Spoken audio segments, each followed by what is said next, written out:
what other goals Russian disinformation can pursue around the world? These people take information warfare very, very seriously. They wake up in the morning and they say, okay, what can we do today, somewhere in the world, to undermine the United States, undermine the West, undermine democratic institutions? Hello, my name is Natalia Yermak. I am the Kyiv independent reporter, and today I'm speaking with James Rubin, former diplomat who led the US State Department's Global Engagement Center, highlighting foreign disinformation for 2 years, starting in 2022.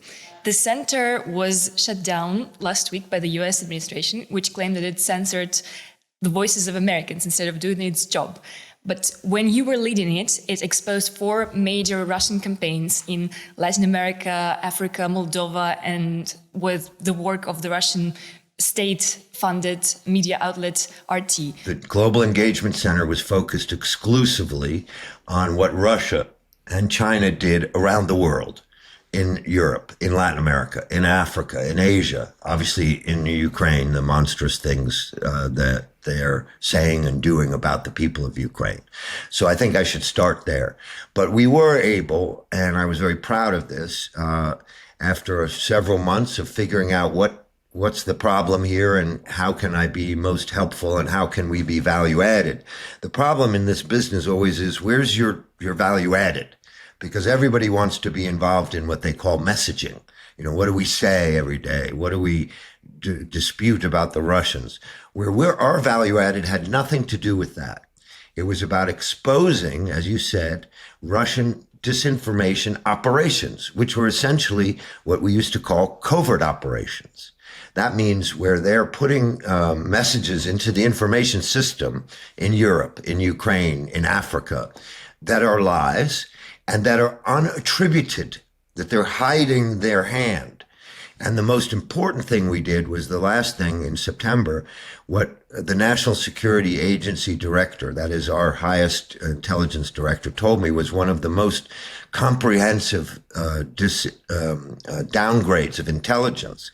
We showed that Russian television and its parent company, Rossiya Novodia, they used their business model to do computer and cyber sweeps where they would generate money for the Russian army. They used their cyber intelligence tools to suck up information. And then they used the Russian television all over the world to discredit any country that disagreed with them. And so instead of being a television station, they were a clearinghouse for covert intelligence operations in the information domain. And we did that with the help of our intelligence community. And then the most important thing we did is we sanctioned Novaya Rossiya, I think it's called, the parent company, so that anywhere in the world, they can't use dollars.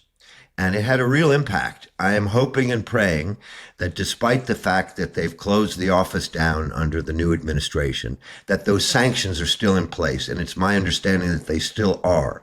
The lesson here for everyone listening all over the world is find out who's telling you something. Don't just believe it. Wait and see who the source of the information is. Because in our country, we got into a big debate about censorship. Who could say what, when? The issue is not censoring information. It's providing more information. It's being sure that someone knows that it's the Russian Kremlin apparatus that's coming up with these crazy ideas. It's not just some journalist. Anyway, that's what we were able to do with RT and its parent company. We did it in Africa. We did it in Latin America. We did it with Moldova, as you say. You know, the Russians spent hundreds of millions of dollars trying to skew the election in Moldova, and they failed. And they failed partly because the European countries and the United States and the Moldovan government got together and shared information on what Russia was doing, who they were paying, how they were using phony politicians to pay off local journalists and then put out phony information. And they lost that election. So we can beat them It's just hard. And it's especially hard now that the United States has chosen to essentially unilaterally disarm in the information war. There's an information war going on around the world, led by the Russians, including the Chinese. And for my country, I'm sorry to say, we've unilaterally disarmed one of our tools, the ability to expose Russian covert operations in the information domain. I was going to ask you that about there is the National Endowment for Democracy estimated that Russia spent about $1.5 billion per year for its disinformation campaigns around the world. And now with this center shut down, how do you think the US will feel in this disinformation war with Russia and China? Remember, I think that number is low. I think it's much more than that. It depends on how you count it. If you include all the facilities they created through RT and you include all the people that are in the business, I read a book called Active Measures, which was about what the Soviet Union did with East European countries during the Cold War. And they were able to get real information because when the Cold War ended, the East European countries opened their files. And they showed how much effort went into what were called active measures. That means forgeries or other covert operations in the information space. Back in the 70s, they were spending $4 billion on that program. It didn't go away. It just changed its location. It's changed its form. So I think that number is low. I think it's tens of billions of dollars all over the world. How will we deal with it? I don't know. I don't have a great answer. I used to be the spokesman for the U.S. government, and I'd like to answer your questions by saying, here's what we're going to do about it. I can't say that now. All I can do is hope that Russia will fail in its effort to convince the world that this black and white situation, the first rule of international relations, I like to say the first commandment, thou shalt not invade thy neighbor.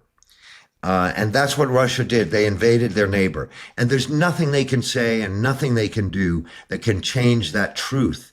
And until they stop shooting and stop fighting and remove themselves from Ukrainian territory, all of their spending on information, I hope, will fail to change minds around the world. The world knows what they did. Some people try to hide. Some people try to pretend it's not true. Some people try to avoid it. But it's pretty hard to hide the fact that you invaded your neighbor with hundreds of thousands of troops that are shelling and killing and murdering innocent people in Ukraine every day. If Russia cannot hide that fact, what other goals Russian disinformation can pursue around the world? Well, that's a good question. So we learned that, these people take information warfare very, very seriously. They wake up in the morning and they say, okay, what can we do today, somewhere in the world, to undermine the United States, undermine the West, undermine democratic institutions? One of the things I was most proud of, in addition to RT, was something we did in Africa. And here it was particularly pernicious because what the Russians were going to do is created a phony argument using a very clever idea that came out of a John le Carre book that biological weapons were being used on innocent Africans by Big Pharma, the big pharmaceutical companies. And it was in a novel. And so they took this idea and they tried to implant it into the minds of the people in Africa so that they wouldn't go to the Western medical centers, so that they wouldn't use Western medicine, so that the United States and the West wouldn't get the so-called soft power benefit of helping the people of Africa. They hated the fact that the people of Africa were getting a benefit from the United States. So they came up with these crazy conspiracy theories. We were able to expose that before it took hold. And that's the real lesson here, is that if we ever get serious again about the information war, you have to act early, ideally before the operation starts, but certainly in the first few days and weeks, because once information takes hold, it's very hard to bring it back, put it back into so-called Pandora's box. By preventing Russia from doing that last year, we were able to convince Africans not to avoid Western medicine, but to take advantage of it. And we know that that has helped save lives. So sometimes information can really kill people. In the case of the information campaign they tried to run in Africa, I suspect they'll try to do that again. I suspect they'll work in Latin America and try to play off the fact that President Trump is unpopular and try to change people's minds about the Ukraine war using President Trump's own arguments. And this is the real tragedy of it, is the Trump administration has accepted some of the arguments of who caused this war. Ukraine woke up one morning and Russia invaded them. The cause of the war is in the Kremlin, but somehow some people have persuaded other people that somehow this war is somehow Ukraine's fault, the United States' fault, NATO's fault, when it's Vladimir Putin's choice to wake up one morning and invade his neighbor. Unfortunately, some in the Trump administration have used those arguments that President Putin and his friends use. And I suspect they're going to try to spread American official statements that are true. They did say that. And so they don't have to make up stories now. They can just use the statements of American officials to try to change minds. Hopefully, I pray, and I know you in Ukraine, the people of Ukraine pray, that the world has already made up its mind about this. They understand it, that nothing anyone says is going to change the fact that Russia invaded Ukraine. Would you agree that the US administration have dismantled the center that you were leading, which exposed Russian narratives, because now it aligns with some of those narratives? First of all, I don't know exactly why they did this, but I can say that in the time I served in government, it was certainly true that some Americans, some American government congressmen would repeat Russian arguments. They would repeat Russian lies about, Zelensky's yachts or corruption in Ukraine or biological weapons. And so they used some of those same arguments. And so when we rejected those arguments as untrue, some in the Republican Party, I'm sorry to say, felt that we were censoring Americans who agreed with Russia. And let me say this clearly. Americans have a right to agree with Russia. We can't stop that. We shouldn't stop that. We don't control American points of view. But there's nothing wrong with telling people that it's also a Russian argument. And then people can decide for themselves whether the fact that they're repeating the argument of a country that invaded its neighbor is relevant. And so I'm sure that one of the reasons they closed down these efforts to stop disinformation is because they began to feel that by opposing Russian information operations, we were somehow opposing the points of view of certain members of the Republican Party. But that wasn't our fault. We didn't invent the idea. The Russian arguments were repeated by Americans, and there was effort by the Justice Department using their laws and their approach, not in the State Department, in the Justice Department. And we found out that a group of Americans were being paid by Russia to promote the idea that instead of giving arms to Ukraine, we should be shutting down our southern border. Arguments that were actually used by members of Congress to delay aid to Ukraine. So having nothing to do with the GEC, having nothing to do with the work I did in the State Department, I happen to know that Russia believes that its work with these groups inside the United States who persuaded American congressmen to focus on immigration rather than aid to Russia, that they were serving effectively as useful idiots for Russian propaganda. And it harmed the speed at which we were able to provide aid to Ukraine. I was very painful for me that there took 6 to 9 months under President Biden to get that aid through the Congress. And one of the reasons it took so long, not the only reason, but one of the reasons, was because people were focusing on the immigration subject, as these Russian useful idiots were recommending, rather than the fact that we should help the victims of this aggression. Within the US, what tools Russia uses to influence the American public other than paying the bloggers, the influencers, as you said, to Well, say I didn't that study this carefully, and I have to say that in the unfortunately, Americans will always have to ask themselves a question whether they were smart to spread these social media tools all over the world, spread the open democratic tools that we thought would promote democracy and that have now been used by our adversaries to undermine us at home.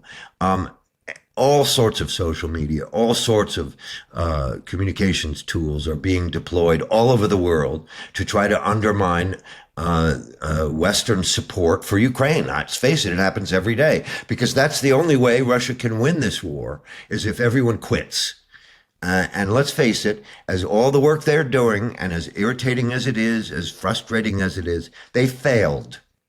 They failed to stop Western support for Ukraine. And even if the United States doesn't provide more aid, Europeans are providing aid. And Europeans are going to provide more aid because they realize that the war in Ukraine matters to European security.